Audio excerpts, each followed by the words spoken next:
نیکی کی توفیق اللہ تعالیٰ اپنے خاص بندوں کو ہی دیتا ہے۔ ناظرین کرام، برطانوی بحری جہاز ٹائٹینک جب حادثے کا شکار ہونے لگا تھا تو اس کے آس پاس 3 چھوٹے بحری جہاز بھی موجود تھے۔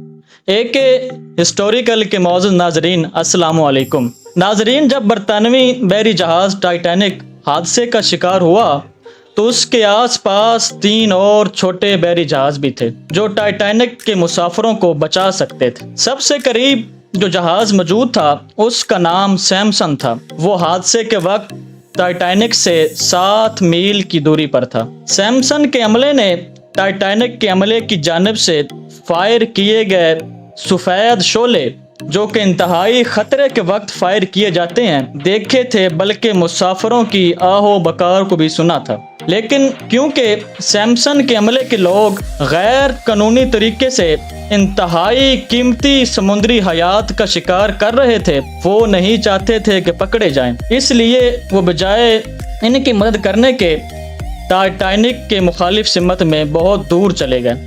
یہ کہانی آپ کو سنانے کا مقصد یہ ہے کہ وہ جہاز ہم میں سے ان لوگوں کی نمائندگی کرتا ہے جو اپنی گناہوں بھری زندگی میں اتنے مگن ہو جاتے ہیں کہ ان کے اندر سے انسانیت کا احساس ختم ہو جاتا ہے، اور پھر وہ ساری زندگی اپنے سارے گناہوں کو چھپاتے گزار دیتے ہیں۔ دوسرا جہاز جو قریب موجود تھا اس کا نام کیلیفورنیم تھا، جو حادثے کے وقت ٹائٹینک سے 14 میل دور تھا۔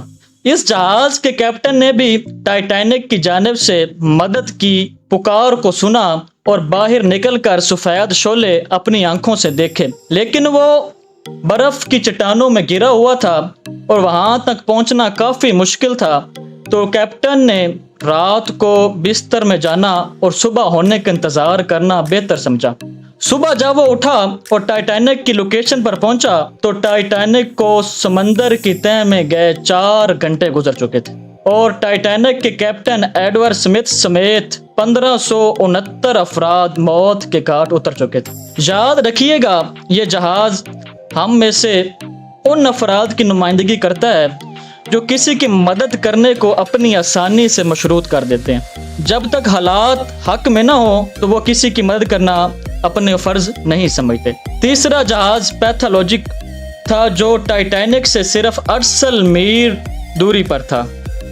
اس جہاز کے کیپٹن کے ریڈیو پر ٹائٹینک کے لوگوں کی آہ و بکار سنی تھی۔ یہ جہاز ٹائٹینک کے مخالف سمت میں جا رہا تھا، اس کے باوجود اس نے خطرناک برف کی چٹانوں کی پرواہ کیے بغیر جہاز کا رخ ٹائٹینک کی جانب موڑا اور مدد کے لیے روانہ ہو گیا۔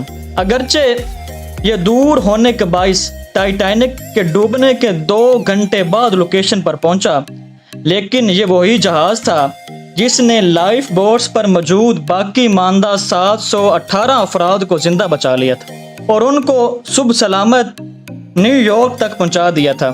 اس جہاز کے کیپٹن کو برطانوی نیوی کے چند بہادر ترین کیپٹن میں شمار کیا جاتا ہے، اور اس کو برطانیہ کی اعلیٰ ترین ایوارڈ سے نوازا کیا۔